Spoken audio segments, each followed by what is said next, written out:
Pendoan, menyatu dalam doa dan renungan dari Katedral Kristus Raja Purwokerto, Sabtu 6 Maret 2021, bersama saya, Romo Octavianus Heri Setiawan.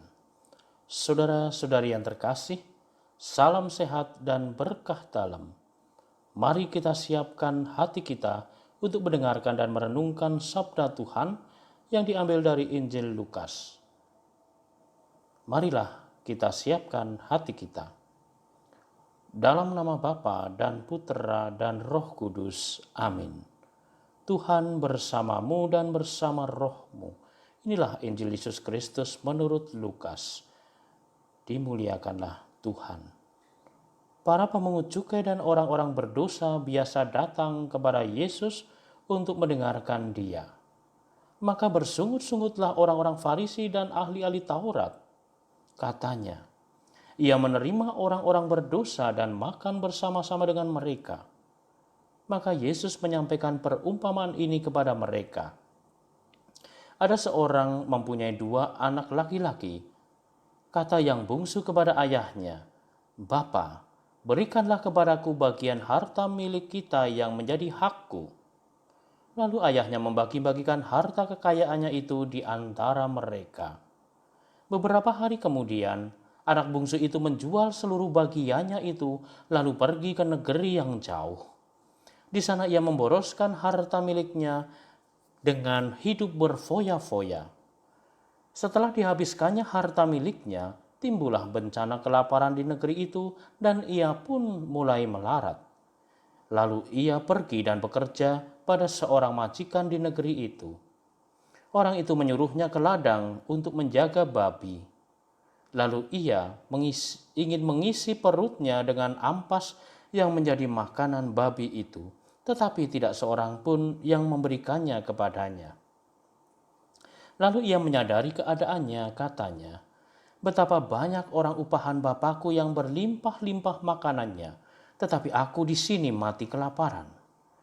Aku akan bangkit dan pergi kepada Bapakku dan berkata kepadanya, Bapa, aku telah berdosa terhadap surga dan terhadap Bapa. Aku tidak layak lagi disebut anak Bapa.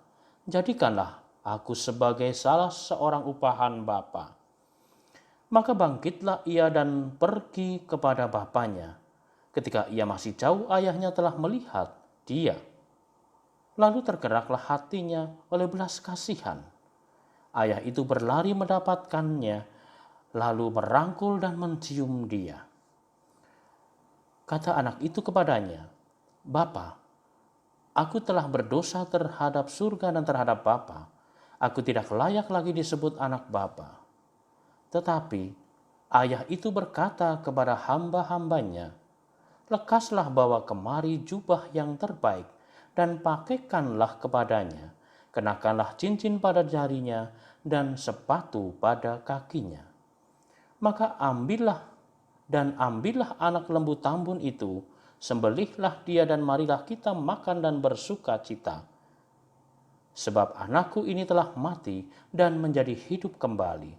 Ia telah hilang dan didapati kembali." Maka mulailah mereka bersukaria. Tetapi anaknya yang sulung sedang berada di ladang. Ketika ia pulang dan dekat ke rumah, ia mendengar bunyi seruling dan nyanyian tari-tarian. Lalu ia memanggil salah seorang hamba dan bertanya kepadanya, "Apa arti semuanya itu?" Jawab hamba itu, "Adikmu telah kembali dan ayahmu telah menyembelih anak lembu tambun karena ia mendapatnya kembali anak itu dengan selamat." Maka marahlah anak sulung itu dan ia tidak masuk. Lalu ayahnya keluar dan berbicara dengan dia. Tetapi ia menjawab ayahnya, katanya, "Telah bertahun-tahun aku melayani Bapa dan belum pernah aku melanggar perintah Bapa.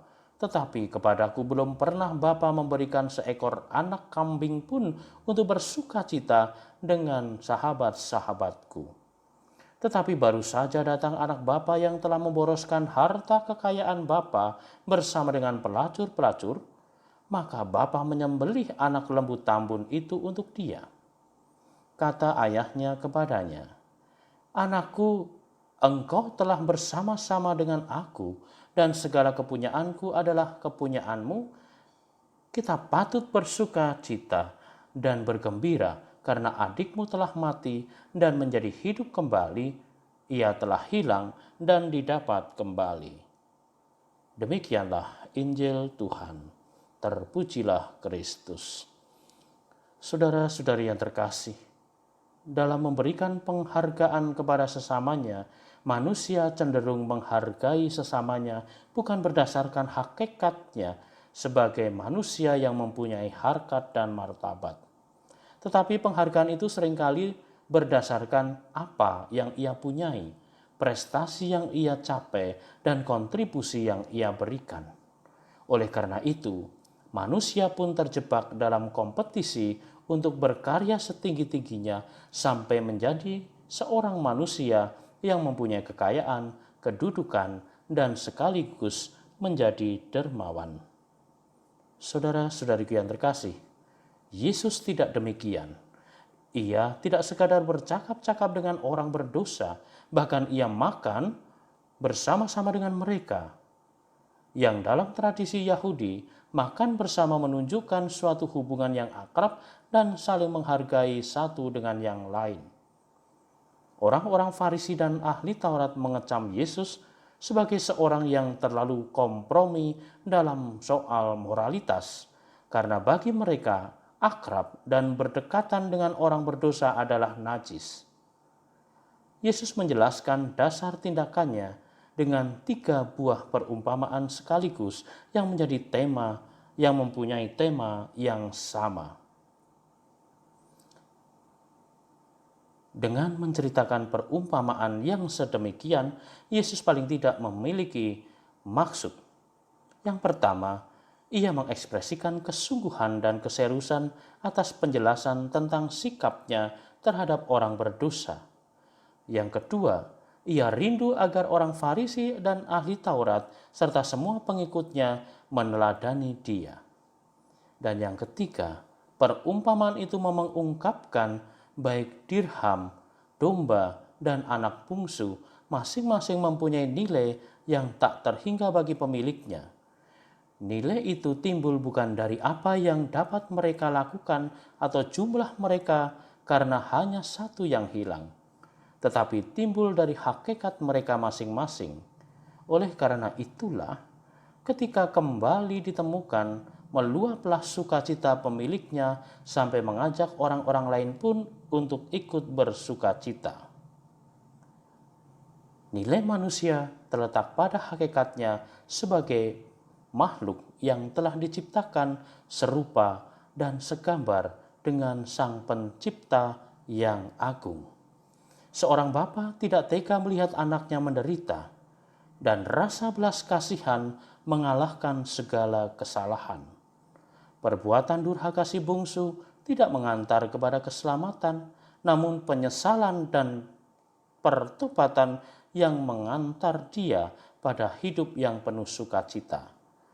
Oleh karena itulah, hiduplah dalam semangat pertobatan di hadirat Allah. Bapa Surgawi,